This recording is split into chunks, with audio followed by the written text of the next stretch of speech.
Acreditamos que pessoas e organizações definem o futuro da sociedade com as suas escolhas. Nosso foco é inspirar mudanças, pensamentos e atitudes para a construção de um mundo melhor. Os registros de ansiedade entre crianças e jovens superam os de adulto pela primeira vez no Brasil. Aponta uma análise com base em dados da Rede de Atenção Psicossocial, do SUS, de 2013 a 2023. Boa tarde, você está sintonizado aqui na Rádio Brasil Atual. Eu sou Joel Scala, está começando o Brasil ODS, um programa do Observatório do Terceiro Setor, com apoio da FAPESP, a Fundação de Amparo à Pesquisa do Estado de São Paulo. Hoje nós vamos falar sobre a primeira infância e os transtornos psiquiátricos, com Cristina Borsari e Rafael Naime Ruggiero. A Cristina Borsari é coordenadora do setor de psicologia hospitalar do Hospital Sabará, é um hospital infantil e um centro de atendimento psiquiátrico de referência em São Paulo. Olá, Cristina, seja muito bem-vindo ao nosso programa. Boa tarde, Joel. Boa tarde a todos. Muito obrigada pelo convite. Espero poder contribuir aqui com o nosso bate-papo de um assunto tão importante e pertinente para as nossas famílias e sociedade. Rafael Naime Ruggiero é mestre e doutor em neurociências e pesquisador orientador pelo Departamento de Neurociências e Ciências do Comportamento da Universidade de São Paulo.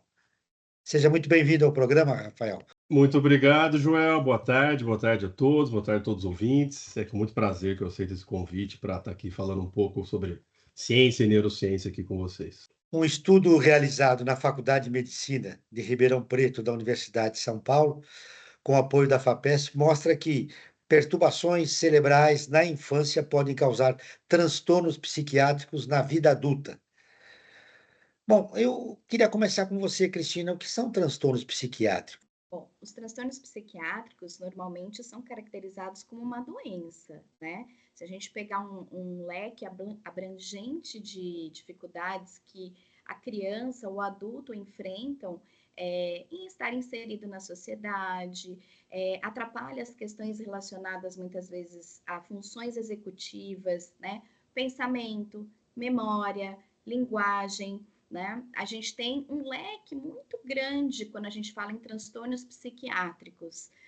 Temos aqueles que são classificados como algo somatizado, por exemplo, hoje nós vivemos aí uma epidemia de transtornos de ansiedade e depressão, e nós temos aqueles transtornos que a gente já tem um corte, né, com a realidade, com as psicoses, esquizofrenia, casos mais graves, né, que precisam realmente, às vezes, de uma internação, de cuidados medicamentosos, mas os transtornos psiquiátricos, eu acho que eles estão muito em evidência hoje, principalmente no universo infantil, na saúde mental infantil, algo que a gente não via há anos, né, Joel, Rafael, algo que não víamos há anos, crianças sofrendo, não só com frustrações, mas realmente desenvolvendo transtornos muito precocemente, e isso vai, com certeza... Então, as razões, elas são multifatoriais, né? Eu acho que a gente tem como primordial um leque a questão do avanço tecnológico, o uso de telas, né? As crianças ficam muito em telas, os jogos, a questão imediatista, né? De resolutividade. E nós temos, por um outro lado, também o avanço das famílias na questão da parentalidade, né? O ser pai, o ser mãe, com afeto, com tempo de qualidade com o seu filho, isso vai trazendo um vazio existencial para essa criança. Então, é sempre multifatorial, né? A gente tem aí uma predisposição genética, que nós não podemos excluir, como a neurociência nos mostra, mas nós temos os fatores ambientais em contrapartida com essa questão, ou compondo essa questão genética. Então, é muito importante a gente olhar para um sofrimento humano infantil, pensando no todo, né? A questão, o que essa criança faz, com quem ela conversa, como é a vida dela escolar, como é a vida dela dinâmica familiar, quais são suas predileções, o que ela gosta de fazer, se ela brinca, O brincar é fundamental e as nossas crianças hoje brincam por meio de um celular, de uma tela, né? E essa não é a ideia.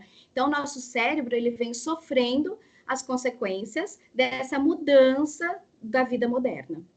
Você concorda, Rafael? Concordo plenamente. É justamente isso que a neurociência mostra. A gente tem diversos fatores, são fatores genéticos, fatores ambientais, exposição a estresse é algo que influencia demais qualquer tipo de transtorno psiquiátrico. E uma das coisas, né, que a gente investigou, justamente as alterações, né, ou eventos que possam alterar de alguma maneira o neurodesenvolvimento, ou seja, o desenvolvimento cerebral, do sistema nervoso central dessas crianças. Isso geralmente, estresse nessa idade, né, nessa primeira infância, aí, nos primeiros 2, 3 anos de vida, principalmente, ou, como no caso que a gente investigou no trabalho, né, crises convulsivas, isso pode gerar uma série de alterações que podem estar associadas ao desenvolvimento de transtornos psiquiátricos.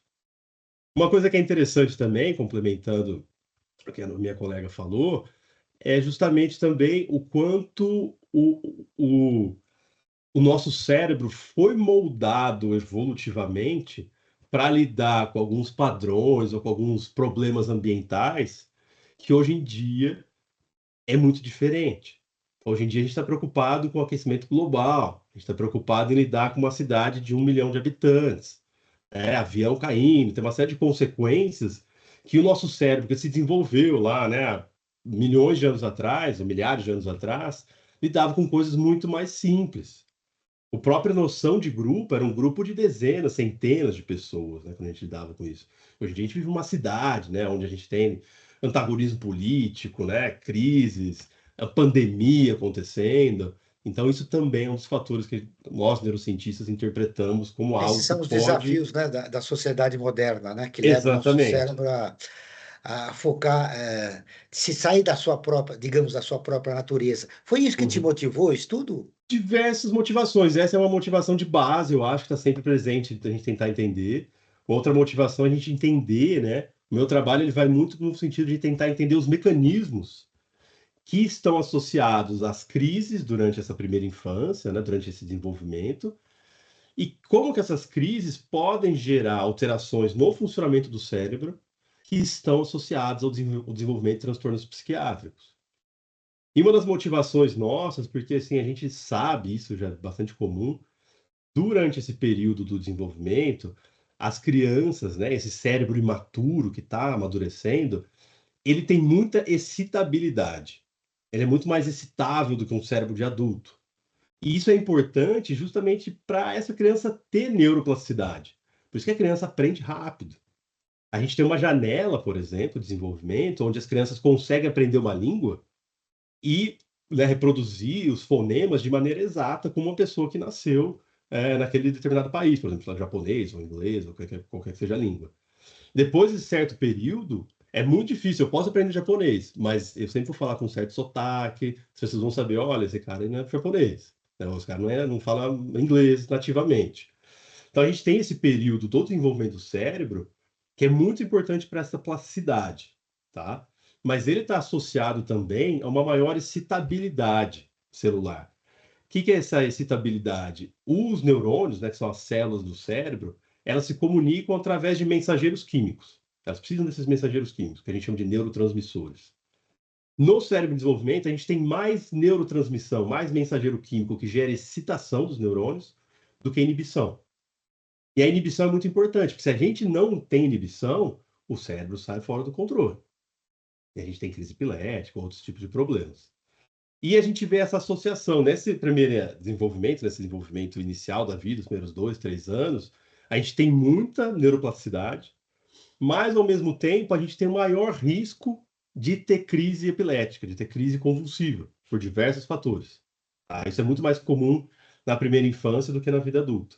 E nossa motivação é tentar entender por que alguns casos de crianças que têm crise não acontecem nada, depois elas viram adultos, saudáveis, relativamente normais, sem nenhuma alteração, e algumas outras vão desenvolver algum transtorno psiquiátrico ou vão desenvolver epilepsia.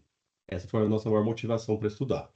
Bom, esse estudo traz um desafio, né, Cristina, para para a psicologia em geral, né?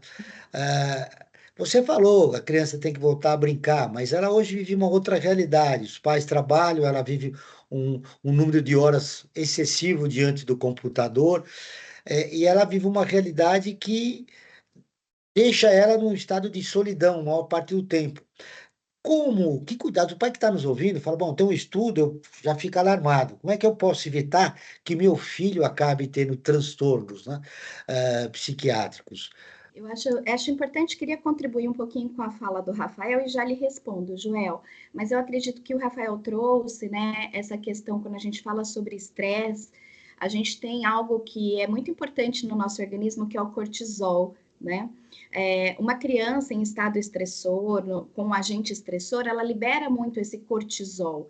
E o cortisol é algo no nosso organismo que é muito ruim, porque vai te trazer alteração do ciclo de sono, vai te trazer uma questão relacionada a ganho de peso, ou muitas vezes essa questão neurobiológica, né? Que a gente tem um eixo cerebral, que é o eixo psico-neuro-imuno-endocrinológico.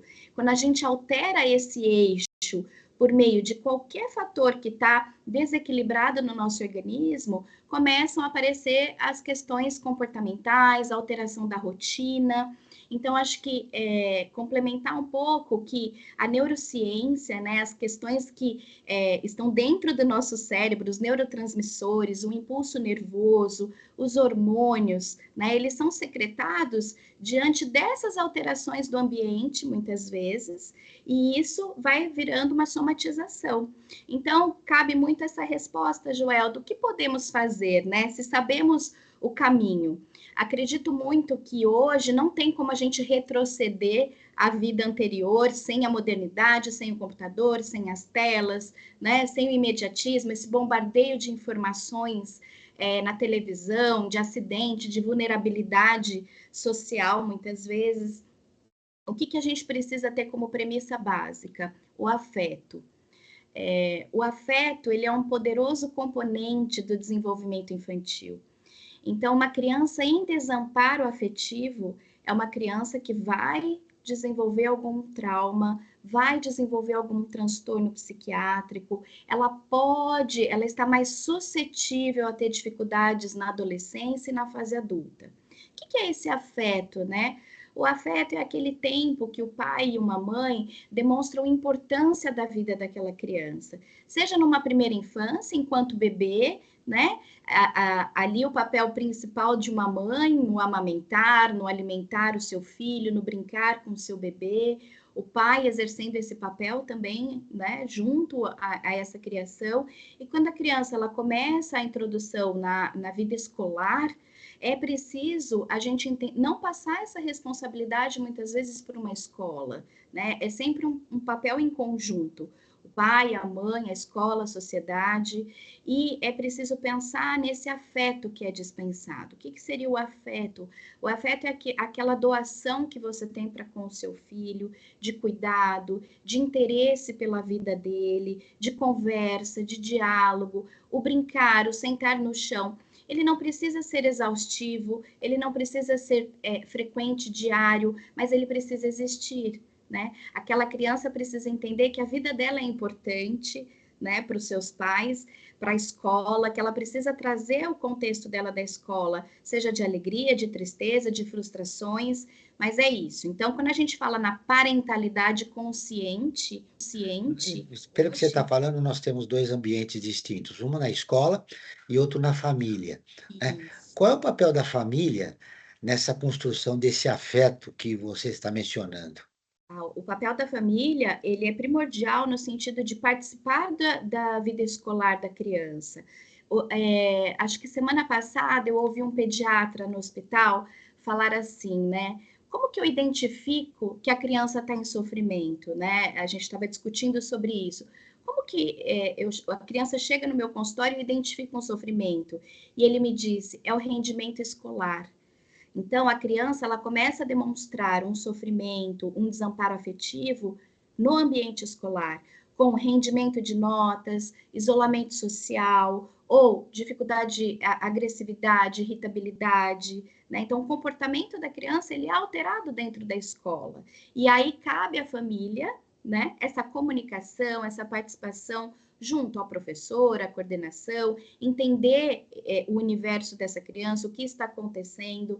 Então, é uma engrenagem, né, Joel? Eu chamo muito isso, é uma engrenagem que precisa funcionar. Uma engrenagem que precisa funcionar. Rafael, qual é o tipo de criança mais propícia a desenvolver esse transtorno Perfeito. psiquiátrico? Em relação ao estudo, né, que a gente fez, né, a gente vê que tem esses fatores, né, que eu comentei, né, minha colega comentou também, a gente vê crianças que tiveram algum trauma mais severo durante esses primeiros anos de vida, geralmente são aquelas mais suscetíveis. Isso varia muito, pode ser desde estresse, abandono parental, né, que a gente sabe que acontece, só complementando também, que é bem interessante, um modelo, porque eu trabalho com modelo animal, né, a gente trabalha com roedores, porque a gente consegue investigar muito mais a fundo, né, a as alterações de funcionamento cerebral, nível celular, nível eletrofisiológico, neuroquímico, tá. Então a gente trabalha com roedor para entender as alterações, de intervenções durante a infância e como eles podem causar algumas consequências ao longo da vida.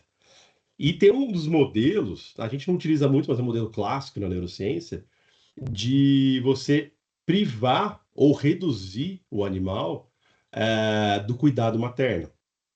Isso em rato, tá? Isso em roedor, rato ou camundongo que a gente mais utiliza. E a gente vê que esses animais, depois quando são adultos, eles são mais estressados, eles têm mais o que a gente pode chamar sintomas semelhantes a um quadro depressivo, a um quadro ansioso. Então esse tipo de interação durante o desenvolvimento pode causar uma série dessas consequências, tá? Mas a gente sabe também que má nutrição é algo que está extremamente relacionado, tá? E a gente sabe também que ainda tem, assim, um componente genético. Por exemplo, no caso das crises, né, crises epiléticas, né, que são frequentes durante a infância, a gente vê que algumas crianças podem vir desenvolver epilepsia, podem vir desenvolver algum transtorno e outras não. E isso não é muito determinístico, assim, não é uma assim, com certeza isso vai acontecer ou isso aqui não vai acontecer. É uma série de fatores. É a intensidade da crise, quanto tempo essa crise durou, se ela foi repetida, mas é muito importante também a patologia que causou essa crise, tá? A patologia que causou essa crise, você falou de componente genético, você falou da importância de uma família estruturada para a criança ter afeto, que é o que a Cristina falou. Mas vamos continuar nossa conversa daqui a pouco. Muito bem, vamos agora para ouvir a Rádio ONU, que é parceira de conteúdo do Observatório do Terceiro Setor, com a reportagem. Grupos indígenas do Brasil estão entre os vencedores do Prêmio Equador de 2024. Ana Paula Loureiro, direto de Nova York, tem as informações. Notícias do mundo com a ONU News. A União dos Povos Indígenas do Vale do Javari e o coletivo ambientalista Indígena de Ação para a Natureza do Brasil foram agraciados com o Prêmio Equador 2024. Os dois grupos estão entre os vencedores da 15ª edição da premiação anual, realizada por uma parceria liderada pelo Programa das Nações Unidas para o Desenvolvimento, o PNUD. O evento de 2024 atribui 11 prêmios a povos indígenas e comunidades locais de várias partes do mundo sob o tema Natureza para a Ação Climática. Além do Brasil, foram contempladas iniciativas de Bangladesh, Colômbia, Irã, Quênia, Marrocos, Senegal e Zâmbia, após se destacarem entre mais de 600 candidatos de 102 países. O Centro da Ação da União dos Povos Indígenas do Vale do Javari é o projeto de proteção etnoambiental do Vale do Javari. A iniciativa usa a tecnologia digital para monitorar e rastrear incursões no segundo maior território indígena do Brasil. Já o coletivo ambientalista indígena de Ação para a Natureza, Agroecologia e Sustentabilidade agrega povos do Mato Grosso do Sul. O trabalho desenvolvido é focado na melhora da qualidade de vida e proteção ambiental nas regiões do Cerrado e do Pantanal. Da ONU News em Nova York, Ana Paula Loureiro. Importante essa premiação, não é, Cristina? A gente tem notícias que os grupos indígenas brasileiros, há muito transtorno psicológico nos jovens e até nas crianças, né? E no caso dos jovens, mais grave ainda, o número de suicídios aumentou, né? Sim, então, a gente olha, né, pensa que não tem estresse, né, na comunidade indígena, por conta do ambiente, mas eu acho que é isso, é uma mudança geracional da qualidade de vida no geral da humanidade, né? Então, assim, a gente tem fatores tanto bioquímicos quanto ambientais interagindo. Quando a gente olha uma comunidade indígena com fatores de sofrimento, eu acho que a gente, enquanto sociedade, também precisa entender o que está acontecendo, porque, de certa forma, essa comunidade pode se sentir excluída, né, dessa vida moderna, esse indígena não mais entender que ali é aquele lugar dele, que ele precisa sair, ou o desequilíbrio ecológico afetando essa comunidade. Então, são vários fatores que trazem, mas parabéns aí pela reportagem, né? Acho que é isso, a gente precisa trazer e ter o olhar multidiverso para o nosso país. Muito fácil falar de São Paulo, né? Falar da nossa capital, do que a gente vê, mas o nosso país é tão grande e eu acho que olhar para todas essas comunidades, né? A gente tem sofrimento em todas as comunidades, seja numa mais elitizada, numa menos favorecida, que tem outros tipos de vulnerabilidade, né? Quando a gente fala do cuidado de pai e mãe, imagina você falar de uma família que precisa sair para trabalhar, não tem com quem deixar esse filho. Então, assim, tudo precisa ser visto. E políticas públicas, tanto de saúde, pensando nas doenças, mas também de saúde mental, precisam ser implantadas. São fundamentais para atender, né, essa demanda, não só de grupos indígenas, mas da sociedade em geral, né? Esclarecendo detalhes que são fundamentais para a construção dessa nova família que vivemos na sociedade moderna. Vamos agora com Gabriela Chabu, que é a nossa colunista de ODS, que toda semana traz uma novidade. Olá, Gabriela, boa tarde. ODS em Pauta. Boa tarde, Joel. Boa tarde, ouvintes do Brasil ODS. Meu nome é Gabriela Chabu e eu sou especialista em Objetivos de Desenvolvimento Sustentável. No último sábado, dia 24, foi o Dia da Infância. Então, a gente tem esse mês de agosto, um mês propício para discutir questões relacionadas à primeira infância. De acordo com o Censo 2022 do IBGE, o Instituto Brasileiro de Geografia e Estatística, o Brasil tem 18 milhões de crianças na primeira infância, ou seja, crianças com até 6 anos de idade. Na Agenda 2030 da ONU, nós temos 3 metas que abordam diretamente a primeira infância. Isso não significa que outras metas não são transversais e se aplicam também a esse público. Mas a gente tem metas específicas na Agenda 2030. A gente tem uma meta no Objetivo 2, Fome Zero e Agricultura Sustentável. Essa meta está voltada para as crianças de até 5 anos, então acabar com todas as formas de desnutrição, especialmente nas crianças de até 5 anos de idade. No Objetivo 3, Saúde e Bem-Estar, a gente tem uma meta de redução da mortalidade de crianças menores de 5 anos. E no Objetivo 4, Educação de Qualidade, a gente tem que todas as crianças devem ter acesso a um desenvolvimento de qualidade na primeira infância, com cuidados e educação pré-escolar. Como a gente tem feito nos últimos programas, a gente tem trazido um estudo do Instituto de Pesquisas Econômicas e Aplicadas sobre como está a posição do Brasil nas 169 metas. Esse estudo foi publicado esse ano e contou com dados até 2022. Como que a gente está em relação a essas 3 metas? Em relação à meta do ODS 2, Fome Zero e Agricultura Sustentável, a gente não vai bem. A gente teve retrocesso, especialmente em função aí da pandemia. A gente tem, então, uma situação em que as crianças estão mais desnutridas. Em relação ao Objetivo 3, Saúde e Bem-Estar, a gente tem uma redução na mortalidade infantil de crianças menores de 5 anos. Então, a gente vai bem, a gente teve um desempenho positivo nessa meta, apesar da pandemia. No Objetivo 4, a gente também teve um desempenho positivo, então a gente tem mais crianças com acesso a cuidado e educação pré-escolar no Brasil hoje. Para fechar a minha participação, só queria trazer que, segundo uma notícia da Agência Brasil, representantes do governo e de organizações sociais estão elaborando a Política Nacional Integrada para a Primeira Infância. O Comitê Intersecretarial, que foi criado em junho, tem até outubro para concluir essa missão, e essa política vai tentar justamente integrar o trabalho de estados, municípios e governo federal em temas relevantes para a primeira infância, como educação, saúde e combate à violência sexual. Obrigada e até a próxima. Nós que agradecemos, Gabriela. Essa foi a Gabriela Chabu, nossa colunista especialista em ODS. Uma informação importante, né, Cristina? O nosso programa, o tema do programa de hoje, envolve o ODS 2, 3 e 4.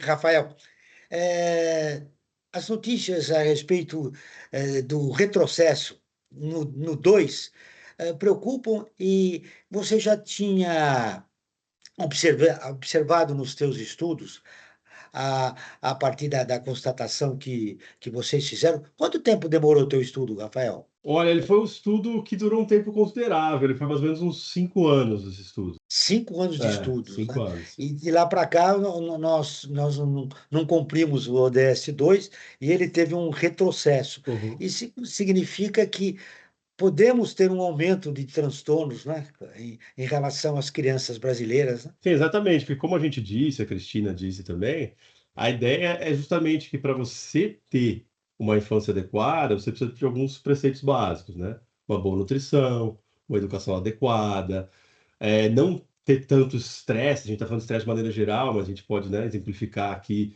uma família que tem muita dificuldade financeira, né, e que está sempre vivendo cada mês, né, com dificuldade, e que por isso muitas vezes você precisa fazer um segundo turno, ou trabalhar, ou quando chega em casa não consegue dar atenção para as crianças. Então, tudo isso contribui para um cenário, né, que a Cristina é muito mais especialista que eu nisso, mas que leva, ou pode levar, né, pode ser um dos fatores, um dos ingredientes aí, para o desenvolvimento de um transtorno psiquiátrico e agravar esse problema. Então, a gente ter essas resoluções, né, uma boa educação. Outro dado também, né, que saiu recentemente, foi do IDEB, né, da prova SAEB, né, que avalia, né, os conhecimentos aí na aprendizagem, né, dos alunos do ensino fundamental e ensino médio. E a gente viu que nos anos iniciais do ensino fundamental a gente teve uma queda desse aprendizado em relação a 2021. E 2021 já era ruim, né, porque teve a pandemia, caiu bastante de 2019 para 2021, 2023 caiu ainda mais. Os anos iniciais conseguiu recuperar um pouco, está um pouco melhor. Então a gente vê que é um problema multifacetado e que precisa ser abordado nessas diversas instâncias, tá? Senão isso pode realmente gerar condições, pode gerar consequências aí nocivas para o futuro das crianças. Você trouxe dados importantes, eu quero citar mais um. Em 2022, o Brasil teve mais de 4.000 crianças até 5 anos internadas por desnutrição, segundo o levantamento da Sociedade Brasileira de Psiquiatria, com base nos dados do Ministério da Saúde. Nós estamos falando de um dado de plena pandemia, né? 2020, no finalzinho da pandemia, né? 2022. Agora nós estamos em 2024, essa tendência deve ter aumentado, estão sendo pesquisados ainda e os dados oficiais ainda não foram divulgados. Mas já é um dado muito preocupante, né, Cristina? Com certeza, acho que a gente for pensar, né, na qualidade nutricional, nós estamos falando de nutrientes que trazem o desenvolvimento das sinapses, dos impulsos nervosos, né, da constituição do corpo humano, mas também a gente pode falar aqui de fome, né? Então, nós temos duas coisas, é uma fome secundária, né? Porque você se alimenta muitas vezes sem proteína, só um carboidrato, aquela comida que é mais em conta, né? E aquilo não tem uma qualidade nutricional. E pode prejudicar o desenvolvimento cerebral. Sim, você saciou a fome, mas você não deu contribuição para um desenvolvimento adequado cerebral, dos seus neurotransmissores ou de toda a constituição corporal. E por um outro lado, a gente também tem uma epidemia das crianças mais sedentárias fazendo uma ingesta sem qualidade com sobrepeso, né? Então, a gente vê os dois lados, né? O lado de uma alimentação sem qualidade nutricional e o lado de crianças que têm acesso ao alimento, mas que não têm uma alimentação balanceada e não fazem atividade física. Você chamou a atenção por uma coisa importante, a obesidade infantil, né? Isso, aí você desencadeia um leque de doenças, né? Com a obesidade, antecipa um diabetes infantil, antecipa É isso que eu ia te várias perguntar, Cristina. Quais são os transtornos mais comuns em pessoas que não tiveram nutrição adequada na infância? A gente tem uma série de questões. Primeiro, a gente vai ter um atraso do desenvolvimento, do neurodesenvolvimento, né? Então, é aquela criança que tem uma dificuldade de aprendizagem escolar, tá? E ela pode começar. A falta, por exemplo, de uma vitamina D, ela te deixa menos atento, e isso vai interferir na memória. Então, as nossas funções executivas, por onde entra a informação? A informação, ela entra pela atenção. A atenção promove o traço de memória. E essa criança, se ela não tem todas essas questões, vitamina B, vitamina C, vitamina D, ela vai apresentar um déficit de atenção, de memória, com prejuízo para o seu ano letivo, nas questões acadêmicas, de aprendizagem, de desenvolvimento. Falando de doenças, né? Algumas são erradicadas no nosso país, falando de um centro desenvolvido, né, de São Paulo, do hospital que eu atuo. Nós temos mais esse outro lado das crianças sedentárias, com desenvolvimento precoce de diabetes, ou vivendo muitas vezes com uma hipertensão muito precoce, e aí você vai ter também os quadros de ansiedade, né? Então, às vezes, a criança ela interna por uma asma, por uma bronquite, né? Que são questões respiratórias, mas o fundo dessa somatização, dessa doença respiratória, está relacionado a um sofrimento emocional. Então, o nosso corpo, ele tem, né, essa De capacidade... somatizar, de... né? A partir de uma Isso, doença, você somatiza a outra. E, sobretudo, a criança, né, que está alerta. Eu queria fazer agora uma pergunta para o Rafael. Ela é recorrente, viu, Rafael? Você e a Cristina já falaram nisso, mas quem está nos ouvindo, eu acho que é importante a gente ressaltar. E quais são os cuidados que é preciso tomar na infância para não se prejudicar o desenvolvimento? É como se a gente fizesse a pergunta ao contrário do que a gente falou. O que causa os problemas? Se a gente cuidar dos problemas, a gente vai ter uma criança mais saudável. O que é? Primeira coisa, uma boa alimentação, uma alimentação balanceada, uma alimentação com todos os nutrientes possíveis, né? Para o desenvolvimento cerebral. Uma nutrição severa, má nutrição severa, né? Uma nutrição muito inadequada, pode causar, inclusive, déficit cognitivo, prejuízo cognitivo no desenvolvimento das crianças. Então, é algo que precisa tomar bastante cuidado. Criar um ambiente, isso é uma coisa que às vezes a gente esquece um pouco, mas que seja saudável do ponto de vista social.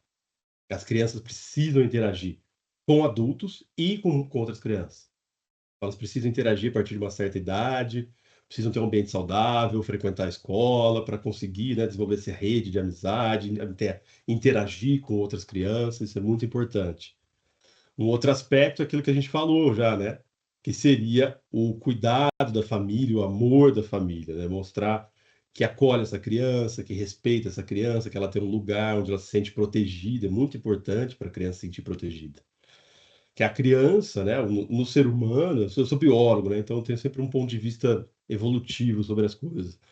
E a gente vê, por exemplo, que lá, né, na savana africana, uma gazela que acabou de nascer, ela é desprotegida, com certeza, muito mais desprotegida do que um adulto. Mas 2 dias depois, ou até 1 ou 2 horas depois que ela nasceu, ela já consegue sair correndo, né? Nós, seres humanos, a gente vai ter nosso desenvolvimento completo, vai passar aí 18 anos, né? A gente pôr mais ou menos isso. O cérebro ainda continua se desenvolvendo, vamos por 18, 20 anos, né, para se tornar um adulto. E até aí a gente precisa, os bebês, as crianças são totalmente, né, desprotegidos. Eles precisam ser cuidados, precisam se sentir protegidos também. Então, quando a gente olha, as maiores causas de transtornos são aquelas que a gente tem que tomar um cuidado para prover as crianças para que elas tenham um desenvolvimento saudável. Esse desenvolvimento neurológico, a respeito dele, eu quero te ouvir também, Cristina.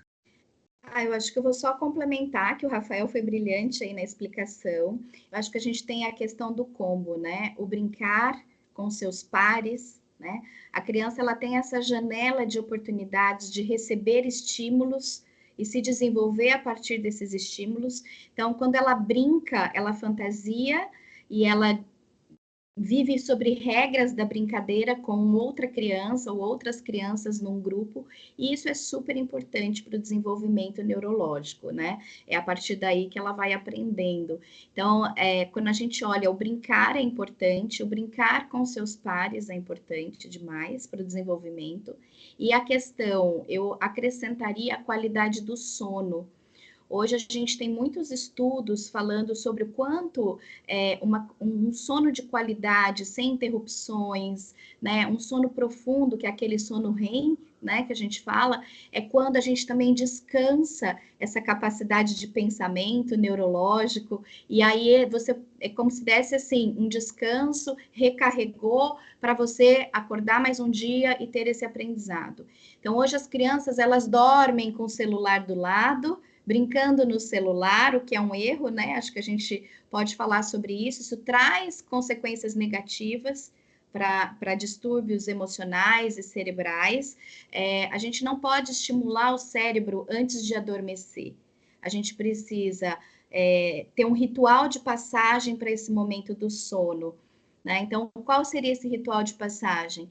Acalmar, apagar as luzes, deixar uma luzinha direta, ler um livro, escutar uma história do pai, ter um aconchego para você adormecer, esse cérebro relaxar e você acordar disposto para um novo dia de aprendizado. Então, a qualidade do sono, a qualidade alimentar, o brincar e as redes de Qualidade do afeto. sono, brincar, Isso. tá? E a interação com outras crianças. Claro que eu quero ouvir vocês depois do intervalo a respeito da relação da criança com o celular, né? Quais as consequências neurológicas que pode se advir desta relação, já que a gente sabe que tem pesquisas aí que o uso excessivo de celular com crianças é muito grande. O número de casos do TDAH, transtorno déficit de atenção, variam entre 5% e 8% a nível mundial, de acordo com a Associação Brasileira de Déficit de Atenção. E estamos também com que também é estimado que 70% das crianças com esse transtorno apresentam uma outra comorbidade, e pelo menos 10% apresentam 3 ou mais comorbidades. É uma coisa grave esses dados, né, Cristina? É bem grave, se a gente for olhar, né, essa questão dos transtornos de déficit de atenção e hiperatividade, os transtornos do espectro autista, né, as questões relacionadas a um neurodesenvolvimento não adequado, a gente tem uma curva bem ascendente, né, nos dados, ascendente grave. A gente tem um aumento das testagens, né, da população buscando também o psicólogo, o neuropsicólogo, identificando que existe um déficit de aprendizagem da criança e buscando esse diagnóstico. Tem duas coisas, né? Eu vou falar um pouco da minha experiência enquanto profissional, mas eu acredito muito que a gente também não pode rotular as nossas crianças com um diagnóstico, porque isso é muito difícil para a criança, né? Ela precisa ser identificada na sua deficiência, ela precisa ser olhada para o que está difícil dentro da escola, na Eu acho que você está família. falando uma coisa muito importante que eu quero te interromper para você continuar. Que cuidados os pais devem tomar para não diagnosticar precocemente uma criança a respeito de um transtorno ou outro? Perfeito, Joel. A gente hoje nós verificamos muito isso, né? Então a gente recebe às vezes uma criança no consultório ou no hospital, o pai já chega, eu acho que ele tem isso, eu acho que ele tem aquilo, e às vezes a criança ela tá só com dificuldade de lidar com aquele momento de vida, né? Ela tá se descobrindo, ela teve uma discussão com algum amiguinho na escola, ela teve alguma frustração, ou ela enxergou realmente uma dificuldade de aprendizagem, tem alguma questão neurológica aparecendo, né? E eu acho que é importante a gente não olhar e falar assim, ele tem isso, isso, isso, isso. Porque quando a gente rotula a criança ela já vai para aquele lugar da baixa autoestima, da menos-valia, né? Às vezes ela tem ganhos secundários com algum diagnóstico, e isso também prejudica o desenvolvimento dela, e a família começa a viver muito em função desse laudo, muito em função dessa patologia. E o que é um erro, porque a gente tem que olhar sempre a criança como um todo. Ah, ok, ela tem uma hiperatividade, o que a gente precisa fazer antes de medicar essa criança? Antes de levá-la para o psiquiatra, para o neurologista, medicar essa criança, o pediatra. Tem outros recursos, vamos colocar num esporte, vamos fazer extravasar essa atividade, fazer... Hoje tem uma técnica de mindfulness, que é a atenção plena, que a criança aprende a respirar, a acalmar. Então, tem outros recursos holísticos, integrativos, antes da gente partir para a medicalização. Não sou uma psicóloga contra medicamento, eu acho que ele, às vezes, é muito necessário e ele faz um conjunto. Isso, ele faz um conjunto com a psicoterapia, né? Mas a gente precisa tomar muito cuidado com esses rótulos, né? A criança, na escola, ela pode sofrer um bullying, né? Por ter um diagnóstico desse, e isso vai agravar ainda mais aquela condição que seria mais tranquila de cuidar. Com você, da tua experiência no teu consultório, e até mesmo no hospital, mas eu quero ouvir agora o Rafael a respeito do que os pais... eu acho que meu filho tem isso, Rafael. Eu Uhum. acho que meu filho tem aquilo, né? Esse diagnóstico subjetivo, né, pode prejudicar o desenvolvimento da criança, né? Sim, sim. Eu acho que a gente, né, psiquiatrizou demais, né, a criança, né, e nós mesmos adultos, né, tudo ficou... Não que isso não aconteça, né, mas se você olhar o DSM-5, né, que é o manual diagnóstico, né, que a Cristina citou, para transtorno psiquiátrico, classificações, é muito difícil você olhar lá e não se identificar com pelo menos um ou dois transtornos ali. O que eu estou dizendo, obviamente, é uma ferramenta muito válida, que tem que ser utilizada, que define, serve para criar as definições ali, mas eu acho que hoje em dia a gente tem um certo exagero, né, dessas coisas, e é muito comum a gente ver na prática, né, isso muito frequente aqui no Brasil, de você ir num psiquiatra e sair pelo menos ali com um antidepressivo. E as coisas são distintas, né? Se você, por exemplo, passou por um momento muito difícil na sua vida, o término de um relacionamento, a morte de um parente, a quebra de uma expectativa que você tinha, sei lá, de promoção de emprego, algo assim, é normal e é saudável que você passe por um período de luto, que você fique triste, que você não se sinta bem. O que é preocupante é quando isso dura muito tempo, porque mesmo depois que passaram aqueles eventos que desencadearam, ainda assim você não conseguiu se mover na vida. Então aí sim a gente começa, né, a ter aquela ideia de que vale a pena talvez entrar com um aspecto farmacológico. Mas hoje em dia eu acho, tá?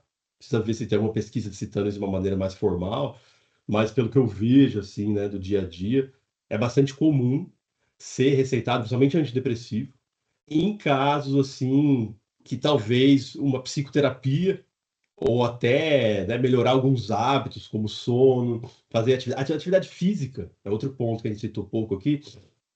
E obrigado por ter lembrado do sono, viu, Cristina? Excelente, isso tem que ser falado mesmo.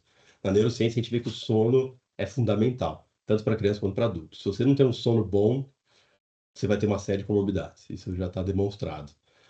E uma coisa muito importante também que anda junto com a boa nutrição, com o sono saudável, relações saudáveis, é a prática de exercício físico. A gente vê que o exercício físico, muitas vezes, ele tem um papel tão bom quanto algumas terapias ou alguns fármacos para o tratamento de depressão e ansiedade. Eu quero voltar agora com a Cristina, porque ela, neste acho que dos pais, quem está nos ouvindo, falou: "Mas eu acho que meu filho tem isso, porque minha vizinha falou, porque meu primo disse aquilo, porque o outro disse." Então, provavelmente, Cristina, você tem duas entrevistas a fazer, uma com a criança, com a família, e uma só com a criança, né? Para ter um diagnóstico mais preciso. Mas como é essa experiência no seu consultório? Não, perfeito, Joel. Normalmente, nós precisamos ouvir a dinâmica da família, ouvir os pais, né? Qual a demanda, qual a queixa, mas é essencial oferecer a escuta para a criança. Se é uma criança ainda numa faixa etária de 0 a 5 anos, a gente utiliza recursos lúdicos, e por meio dos recursos lúdicos, brinquedos, jogos, desenhos, a gente consegue identificar se existe realmente algum transtorno, alguma questão psiquiátrica, algum déficit neurológico, a gente consegue identificar ali, mas fazer sempre essa junção, né? Da fala dos pais, do que eles observam, de quem é o filho deles, para fala da criança, do que ela vê, né? O desejo dela. Em relação ao déficit de atenção, deve se preocupar muito com ele, porque normalmente eu me lembro como criança, eu tive déficit de atenção, né? E ainda tenho até hoje, né? Eu me corrijo na minha profissão e tal, mas há uma valorização em relação ao déficit de atenção, me parece que em determinadas crianças é passageiro, né? É uma etapa da evolução dela, né? É uma evolução, né? Algo evolutivo. Acho que o Rafael citou isso, né? Que às vezes a gente olha para aquilo e faz uma patologia e já faz um diagnóstico, parece que precisa ter. E às vezes é só um modelo de enfrentamento da criança, o tempo que ela precisa, né, para ter atenção. Se a gente for olhar os sinais e sintomas de transtornos de ansiedade, transtornos depressivos, nós vamos nos identificar com vários sinais e sintomas. Agora, uma pergunta que a gente sempre pode fazer para si, né, para entender se aquele sintoma, aquele sinal é patológico, está trazendo risco à integridade física do seu filho? Está trazendo um risco social para o seu filho? Então, esse déficit de atenção está deixando ele para trás na questão da aprendizagem, está fazendo com que ele se isole do grupo de amigos, né? Então, são questões que você percebe uma alteração comportamental, uma alteração nesse ambiente que a criança vive e que isso está trazendo um sofrimento. Por quê? Déficit de atenção, hiperatividade, timidez ou uma extroversão. Nós somos singulares, né, Joel? É verdade. E você me disse uma coisa importante nessa frase sua, que é olhar o ambiente. É possível que também a criança está vivendo as consequências da neurose familiar, né? É uma coisa importada nela, não é dela, é da família, é dos pais, né? Ela é uma esponja, né, Joel? A criança ela é a esponja da casa. Então, ela absorve. Se você tem um conflito familiar, seja no casal, seja dificuldade financeira, ou o falecimento de um ente querido, ela vai absorver isso. Só que a criança, às vezes, ela não tem o recurso neurológico de externalizar isso, de falar. De reagir, né, diante desse problema que é muito maior que ela e que não é dela, é importado, é da família. Bom, nossa conversa está muito boa, mas eu estou aqui proibido pelo tempo. Eu preciso chamar agora o resultado da nossa enquete. Cristina e Rafael, o programa faz uma enquete ouvindo os nossos seguidores do Instagram a respeito do tema do programa. Bom, a pergunta dessa semana é: você possui algum transtorno psiquiátrico diagnosticado? Olha só o resultado, Rafael. 51% diz que sim. 49% diz que não. Uhum. É um número bastante grande das pessoas hoje, que é pela informação. Como é que você analisa o resultado dessa? É um número bem expressivo, né? A gente vê que metade dos ouvintes, né? Se a gente pensar que isso pode representar uma parte da população brasileira, metade dos ouvintes apresenta algum, né, transtorno diagnosticado, né? O que eu entendi foi diagnosticado, isso, né? Isso mostra, isso assim está muito relacionado a alguns fatores que a gente falou aqui, mas mostra também o crescimento desses diagnósticos, mas realmente também o crescimento desses transtornos, tá? Não é porque a gente está tendo um aumento dos diagnósticos que realmente não está tendo aumento dos transtornos. Aí uma coisa que eu queria comentar também, que a gente começou a falar, mas eu acho interessante dar uma retomada, é justamente o uso do celular. E tem vários, por exemplo, eu estava vendo uma reportagem, acho que foi no ano passado, na Holanda, se não me falha a memória, talvez em outros países também, foi proibido o uso do celular para as crianças durante as aulas. Eles não podem usar. Ou se for até na escola. Que sabe o malefício. Recentemente na Inglaterra. E tem pesquisas recentes mostrando desse ano e tal, os malefícios que o uso incontrolado ali, né, de telas pode causar. As crianças ficam mais desatentas, mais agressivas, mais irritadas, tá? Elas têm menos recursos para lidar com sociabilidade, para lidar com a interação entre as crianças, e maior dificuldade para lidar com frustrações, né? Então, se a gente somar todas essas coisas que a gente falou, né? Mais estresse pela vida moderna, né? Pelo nosso cérebro ser adaptado a lidar com coisas muito mais controladas, muito mais de menor escala. E hoje em dia a gente tem que lidar com coisas em escala gigantesca, né? A gente está lidando, por exemplo, com o aquecimento global, né? Que isso representa, se alguém parar para pensar, isso pode representar um futuro muito ruim para a gente, para mim, ou para o meu filho, ou no meu neto, né? Então isso representa. E a gente está numa situação que não depende, é muito difícil depender da atuação de um ou dois indivíduos, né? Uma coisa que precisa ser mudada em escala global. Isso mostra como os nossos desafios cognitivos hoje em dia são muito maiores do que aquelas ferramentas, né, que a gente tem inicialmente. Além disso, né, com certeza a pandemia, né, ela trouxe uma série de transtornos aí também, desencadeou uma série de transtornos. Então a gente vive hoje em dia nesse número, né, quase metade da população com um diagnóstico. Eu acho que realmente é algo que diz muito sobre os tempos que nós estamos agora. Um olhar mais, digamos, mais cuidadoso da sociedade civil e até do próprio governo com políticas públicas, né? Você retomou o detalhe do celular, que eu ia voltar, né, a respeito das consequências, né, do impacto que ele tem no crescimento das crianças. E você citou que é importante uma pesquisa na Holanda e agora recentemente eu citei da Inglaterra, que é proibido a utilização do celular nas classes, né? Nas salas de aula. Bom, eu quero fechar aqui, preciso ouvir rapidamente você, Cristina, sobre o resultado, Posso só concluir? dessa pesquisa. Te surpreendeu? O que que você... E você pode falar o que você quiser, por favor. Não, eu gostaria de contribuir com essa questão do uso do celular, né? Que a Sociedade Brasileira de Pediatria, ela proíbe o uso de celular até 2 anos. De 2 a 5 anos, o uso é permitido 1 hora por dia, né? Então, que os pais levem isso como uma orientação. E hoje a gente não vê, né? A gente vê a criança já de 6 meses lá escutando musiquinha, assistindo vídeos de Então, celular. atenção, pais, para a Isso causa informação que a psicóloga do Sabará está dando no programa de hoje. em conformidade com a Organização Mundial de Saúde, né? Então, é algo que existe no nosso país, mas talvez a gente não leve, né, tão a sério essa indicação, essa orientação da Sociedade Brasileira de Pediatria. Cristina, eu tenho 2 perguntas. Então, recebi agora para você e para o Rafael. O Sandro Silva pergunta: como identificar se tenho transtornos psiquiátricos? Esse aqui vai para especialista. Eu acredito que como que eu identifico se eu tenho um transtorno psiquiátrico, né? Eu acho que a primeira pergunta que você tem que se fazer é: você se sente diferente de como você era? Você está com uma dificuldade de interação social?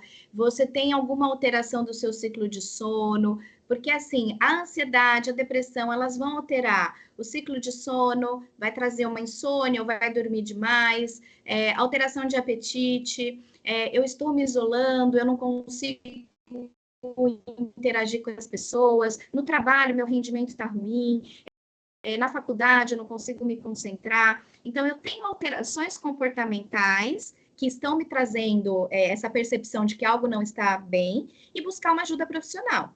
Eu acho que aí é buscar quiser, uma mudança significativa na rotina da pessoa, né? Agora, para você, Rafael, quais os cuidados que eu devo tomar? Isso a Bruna Santana está fazendo essa pergunta para você. Quais os cuidados que tomar ao cuidar do desenvolvimento cerebral de um bebê? Perfeito. Muito amor com a criança, muito cuidado com a criança. Pouca, ou minimizar, né, o mínimo possível, agressividade, questões violentas, falar de maneira violenta, falar de maneira muito autoritária. Acho que é sempre importante ter uma coisa muito empática com a criança, principalmente esse primeiro bebê, no primeiro ano de vida, os primeiros 2 anos de vida. Outro ponto essencial, nutrição, né? O leite materno é uma fonte de nutrientes muito boa e que praticamente satisfaz todas as necessidades que a criança tem no primeiro ano de vida. Então, primeiros 6 meses de vida, né? Depois começa a introdução alimentar, geralmente. Mas, então, isso às vezes é muito negligenciado pelo sistema de saúde brasileiro, é uma coisa que a gente pode fazer um programa só sobre isso. Mas muitas vezes não se insiste em dar o leite materno, já dá a fórmula, tal, e o leite materno é de excelente qualidade, como, né, fonte nutritiva essencial. Leite materno são fundamentais nesse cuidado com o bebê. Muito bem, está aí a resposta dos nossos dois entrevistados. Se você quiser participar, fazendo perguntas, basta ficar atento à caixinha de perguntas do Instagram ou, para maiores informações, acesse o nosso site observatório3setor.org.br. Bom, estamos caminhando para o final do programa. Foi muito boa essa conversa com nossos dois convidados, com o Rafael, com a Cristina.